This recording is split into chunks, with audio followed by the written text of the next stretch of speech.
झारखंड की एसीबी ने हजारीबाग में तैनाती के दौरान आईएएस अधिकारी विनय चौबे के कार्यकाल से जुड़े दो बड़े भूमि घोटालों की जांच तेज कर दी है। दोनों मामलों में अब एसीबी को सबूत मिले हैं, जिससे यह साफ होता है कि तत्कालीन डीसी रहते हुए विनय चौबे ने नियमों की अनदेखी कर काम किए और इन फैसलों से कारोबारी विनय सिंह और उनकी पत्नी स्निग्धा सिंह को सीधा लाभ पहुंचा। पहला मामला सेवायत भूमि की अवैध खरीद बिक्री से जुड़ा है, जिसका कांड संख्या 9/2025 है। यह केस एसीबी ने जुलाई 2025 में दर्ज किया था।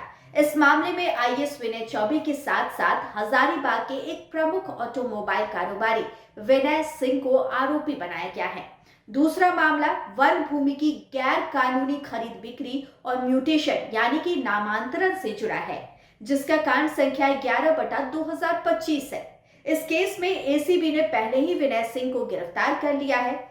वहीं हजारीबाग की तत्कालीन सीओ अलका कुमारी के कबूलनामे के बाद अब माना जा रहा है कि आईएएस विनय चौबे की मुश्किलें और बढ़ने वाली है। एसीबी की अब तक की जांच में यह स्पष्ट हुआ है कि जिस सेवायत भूमि की रजिस्ट्री 23 लोगों के नाम पर की गई, उस पर आदेश देने का काम विनय चौबे ने डीसी रहते खुद किया था। उन्होंने इसके लिए राजस्व एवं भूमि सुधार विभाग के पत्र संख्या 1346 तारीख 15 मई 2010 का हवाला दिया था।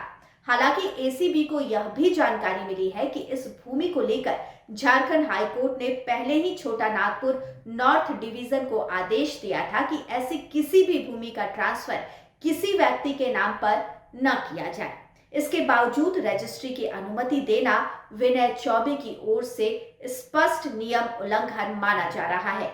एसीबी की जांच में सामने आया है कि मौजा बभनभे थाना संख्या 252 के अंतर्गत खाता संख्या 95 प्लॉट नंबर 848 रकबा 28D और खाता संख्या 73 प्लॉट नंबर 812 रकबा 72D की कुल 1 एकड़ भूमि विनय कुमार सिंह और उनकी पत्नी स्निग्धा सिंह ने 10 फरवरी 2010 को दस्तावेज संख्या 1710 के जरिए खरीदी थी। बाद में इसका म्यूटेशन नामांतरण वाद संख्या 481/2010-11 के तहत किया गया और यह पूरा काम विनय चौबे के डीसी रहते ही संपन्न हुआ।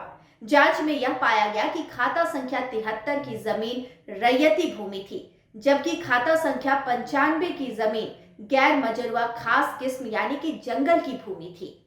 सुप्रीम कोर्ट ने अपने आदेश WPC 202/95 तारीख 12 दिसंबर 1996 में यह स्पष्ट किया था कि ऐसी गैर मजरूआ खास किस्म की जंगल भूमि डीम्ड फॉरेस्ट लैंड मानी जाएगी, यानी इसका ट्रांसफर या म्यूटेशन किसी भी सूरत में नहीं हो सकता।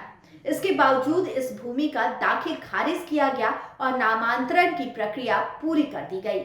जांच में यह साबित हुआ कि हजारीबाग के सदर अंचल में तैनात तत्कालीन राजस्व कर्मचारी संतोष कुमार वर्मा, अंचल निरीक्षक राजेंद्र प्रसाद सिंह, अंचल अधिकारी अलका कुमारी, विक्रेता power of attorney holder Danendra Kumar, Niranjan Kumar और क्रेता विनय कुमार सिंह और उनकी पत्नी स्निग्धा सिंह सभी को प्रथम दृष्टया से दोषी पाया गया है। एसीबी की रिपोर्ट के अनुसार इन सरकारी पदाधिकारियों ने अपने पद का दुरुपयोग करते हुए हजारीबाग जिले की गैर मजरूआ खास जंगल भूमि की एसीबी की रिपोर्ट के अनुसार इन सरकारी पदाधिकारियों ने अपने पद का दुरुपयोग करते हुए हजारीबाग जिले की गैर मजरूआ खास जंगल भूमि को भूमि माफियाओं से मिलकर अवैध रूप से कब्जे में दिलवाया और जमाबंदी करा दी। यह कार्य धोखाधड़ी और साजिश के तहत किया गया, जो सीधे तौर पर भ्रष्टाचार निवारण अधिनियम के अंतर्गत आने वाला अपराध है।